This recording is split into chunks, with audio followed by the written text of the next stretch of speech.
ನೊಂದ ಜೀವಕ್ಕೆ ಮುರಿದ ಮನಸ್ಸಿಗೆ ಪ್ರಶ್ನೆಗಳಲ್ಲಿ ಸಿಲುಕಿದ ಜೀವನಕ್ಕೆ ಬೆಳಕಿಗಾಗಿ ಅಲೆಯುವ ಹೃದಯಕ್ಕೆ ಸತ್ಯವೇದದಿಂದ ಹೃದಯಕ್ಕೆ ಒಂದು ಮಾತು. ಆತ್ಮೀಯರೇ, ಮತ್ತೊಮ್ಮೆ ಹೃದಯಕ್ಕೊಂದು ಮಾತು ಕಾರ್ಯಕ್ರಮಕ್ಕೆ ಸ್ವಾಗತ. ಪ್ರಿಯರೇ, ಇಂದು ನಾವು ನೋಡ್ಲಿಕ್ಕಿರುವಂಥದ್ದು ವಿಮೋಚನಾ ಕಾಂಡ 30ನೇ ಅಧ್ಯಾಯ, ವಚನಗಳು 1ರಿಂದ 38ರವರೆಗೆ. ನೆನ್ನೆ ನಾವು ವಿಮೋಚನಾ ಕಾಂಡ 29ರಲ್ಲಿ ಯಾಜಕರ ಪ್ರತಿಷ್ಠಾಪನೆಯನ್ನ ಕಲಿತಿದ್ದೇವೆ. ದೇವರ ಸೇವೆಗೆ ಸಿದ್ಧರಾಗುವುದು, ಶುದ್ಧೀಕರಣ, ಸಮರ್ಪಣೆ ಮತ್ತು ನಿರಂತರ ಆರಾಧನೆಯ ಮಹತ್ವವನ್ನ ನೋಡಿದ್ದೇವೆ. ಅಧ್ಯಾಯದ ಕೊನೆಯಲ್ಲಿ ದೇವರು ಒಂದು ಅದ್ಭುತವಾದಂತಹ ವಾಗ್ದಾನವನ್ನ ಕೊಡುತ್ತಾರೆ. ಪ್ರಿಯರೇ, ನಾನು ಅವರ ಮಧ್ಯದಲ್ಲಿ ವಾಸಿಸುವೆನು ಎಂಬುದಾಗಿ. ಇಂದು 30ನೇ ಅಧ್ಯಾಯದಲ್ಲಿ ದೇವರು ತನ್ನ ಸನ್ನಿಧಿಯಲ್ಲಿ ನಡೆಯುವ ಜೀವನ ಹೇಗಿರಬೇಕು ಎಂಬುದರ ಬಗ್ಗೆ ಇನ್ನಷ್ಟು ವಿವರಿಸುತ್ತಾರೆ.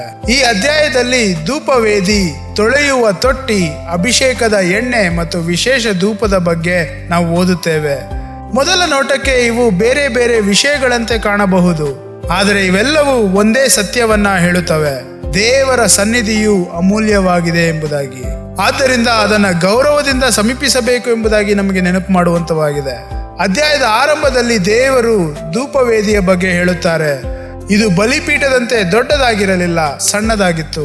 ಆದರೆ ಇದರ ಉದ್ದೇಶ ಬಹಳ ಮಹತ್ವದಾಗಿತ್ತು. ಪ್ರಿಯರೇ, ಪ್ರತಿ ಬೆಳಗ್ಗೆ ಮತ್ತು ಪ್ರತಿ ಸಂಜೆ ಅದರ ಮೇಲೆ ಧೂಪವನ್ನ ಹಚ್ಚಬೇಕಾಗಿತ್ತು. ಆ ಧೂಪದ ಪರಿಮಳವು ಮೇಲಕ್ಕೆ ಏರುತ್ತಿತ್ತು.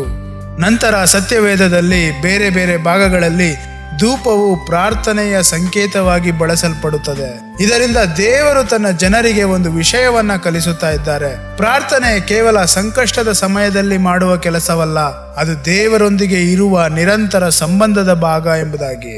ಹೇಗೆ ಧೂಪವು ಪ್ರತಿದಿನ ಏರುತ್ತಿತ್ತೋ ಹಾಗೆಯೇ ದೇವರ ಜನರ ಹೃದಯವು ನಿರಂತರವಾಗಿ ದೇವರ ಕಡೆಗೆ ತಿರುಗಿರಬೇಕು ಎಂಬುದಾಗಿ ಇದು ಸೂಚಿಸುವಂತದ್ದಾಗಿದೆ. ನಂತರ ದೇವರು ಜನಗಣತಿಯ ಸಮಯದಲ್ಲಿ ಕೊಡಬೇಕಾದ ಪ್ರಾಯಶ್ಚಿತ್ತದ ಹಣದ ಬಗ್ಗೆ ಮಾತನಾಡುತ್ತಾರೆ.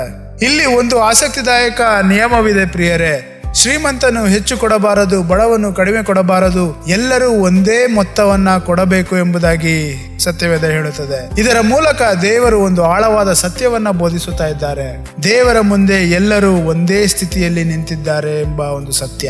ಹಣ, ಅಧಿಕಾರ, ಖ್ಯಾತಿ ಅಥವಾ ಸಾಮಾಜಿಕ ಸ್ಥಾನಮಾನ ದೇವರ ಮುಂದೆ ವಿಶೇಷ ಪ್ರಯೋಜನ ಕೊಡುವುದಿಲ್ಲ ಎಂಬುದಾಗಿ ನೆನಪು ಮಾಡುತ್ತಾ ಇದ್ದಾರೆ. ಎಲ್ಲರಿಗೂ ಕೃಪೆ ಬೇಕು, ಎಲ್ಲರಿಗೂ ಕ್ಷಮೆ ಬೇಕು, ಎಲ್ಲರೂ ದೇವರ ದಯೆಯ ಮೇಲೆಯೇ ಅವಲಂಬಿತರಾಗಿದ್ದಾರೆ ಎಂಬುದಾಗಿ ತೋರಿಸುತ್ತದೆ. ಅದರ ನಂತರ ದೇವರು ಕಂಚಿನ ತೊಳೆಯುವ ತೊಟ್ಟಿಯ ಬಗ್ಗೆ ಹೇಳುತ್ತಾರೆ. ಯಾಜಕರು ಗುಡಾರದಲ್ಲಿ ಸೇವೆ ಮಾಡುವ ಮೊದಲು ತಮ್ಮ ಕೈ ಮತ್ತು ಕಾಲುಗಳನ್ನ ತೊಳೆಯಬೇಕಾಗಿತ್ತು. ಇಲ್ಲಿ ಒಂದು ಮುಖ್ಯ ಸಂಗತಿಯನ್ನ ನಾವು ಗಮನಿಸಬೇಕು. ಪ್ರಿಯರೇ, ಅವರು ಈಗಾಗಲೇ ದೇವರ ಸೇವೆಗೆ ಪ್ರತ್ಯೇಕಿಸಲ್ಪಟ್ಟವರಾಗಿದ್ದರು, ಆದರೂ ಅವರು ತಮ್ಮನ್ನ ಶುದ್ಧೀಕರಿಸಿಕೊಳ್ಳಬೇಕಾಗಿತ್ತು. ಇದು ನಮಗೆ ಒಂದು ಸುಂದರವಾದ ಪಾಠವನ್ನ ಕಲಿಸುತ್ತದೆ. ದೇವರೊಂದಿಗೆ ನಡೆಯುವ ಜೀವನವು ಒಂದು ದಿನದ ನಿರ್ಧಾರ ಮಾತ್ರವಲ್ಲ, ನಿರಂತರವಾಗಿ ದೇವರ ಮುಂದೆ ನಮ್ಮನ್ನ ಪರಿಶೀಲಿಸಿಕೊಳ್ಳುವ ಜೀವನ.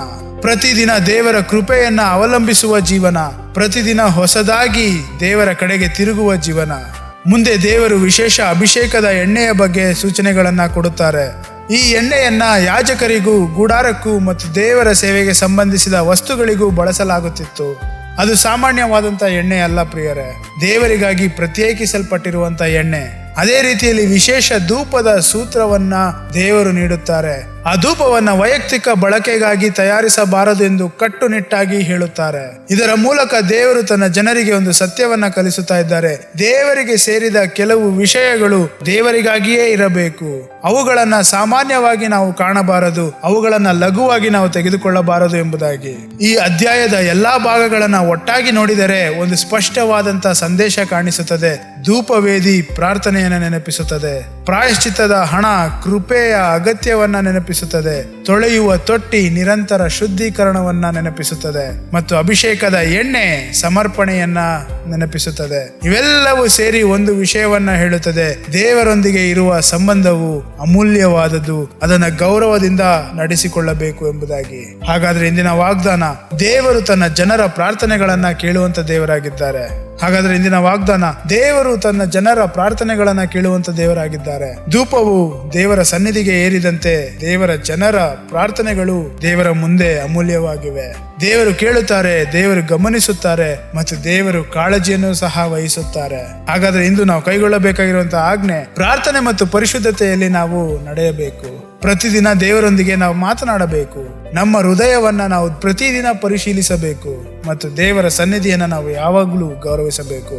ಹಾಗಾದ್ರೆ ಇಂದು ಇದು ನೆನಪಿಟ್ಟುಕೊಳ್ಳೋಣ: ದೇವರೊಂದಿಗೆ ಸಂಬಂಧವು ಕೇವಲ ಕೆಲವು ಆಚರಣೆಗಳಲ್ಲ ಪ್ರಿಯರೇ, ಅದು ಜೀವಂತ ಸಂಬಂಧ. ಪ್ರಾರ್ಥನೆಯ ಮೂಲಕ ದೇವರೊಂದಿಗೆ ಮಾತನಾಡುವ ಸಂಬಂಧ, ಪಶ್ಚಾತ್ತಾಪದ ಮೂಲಕ ದೇವರ ಕಡೆಗೆ ಮರಳುವ ಸಂಬಂಧ, ಸಮರ್ಪಣೆಯ ಮೂಲಕ ದೇವರಿಗೆ ಸೇರಿದವರಾಗಿ ಬದುಕುವ ಸಂಬಂಧ.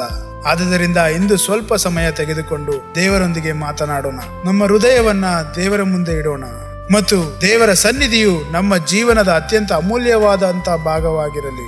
ಯಾಕೆಂದ್ರೆ ನಿಜವಾದ ಆರಾಧನೆ ದೇವರ ಬಗ್ಗೆ ತಿಳಿದುಕೊಳ್ಳುವುದರಿಂದ ಮಾತ್ರ ಆರಂಭವಾಗುವುದಿಲ್ಲ ಪ್ರಿಯರೇ, ದೇವರೊಂದಿಗೆ ನಡೆಯುವುದರಿಂದ ಆರಂಭವಾಗುತ್ತದೆ. ಮತ್ತೆ ಮುಂದಿನ ಸಂಚಿಕೆಯಲ್ಲಿ ಭೇಟಿಯಾಗೋಣ. ಅಲ್ಲಿಯವರೆಗೂ ದೇವರೊಂದಿಗೆ ನಡೆಯುವಂತ ಹೃದಯ ನಮ್ಮದಾಗಿರಲಿ. ಆಮೇನ್. ದುಂದ ಜೀವಕ್ಕೆ ಮುರಿದ ಮನಸ್ಸಿಗೆ ಬೆಳಕನ್ನು ಹುಡುಕುವ ಹೃದಯಕ್ಕೆ ಸತ್ಯವೇದದಿಂದ ಹೃದಯಕ್ಕೆ ಒಂದು ಮಾತು, ಹೃದಯ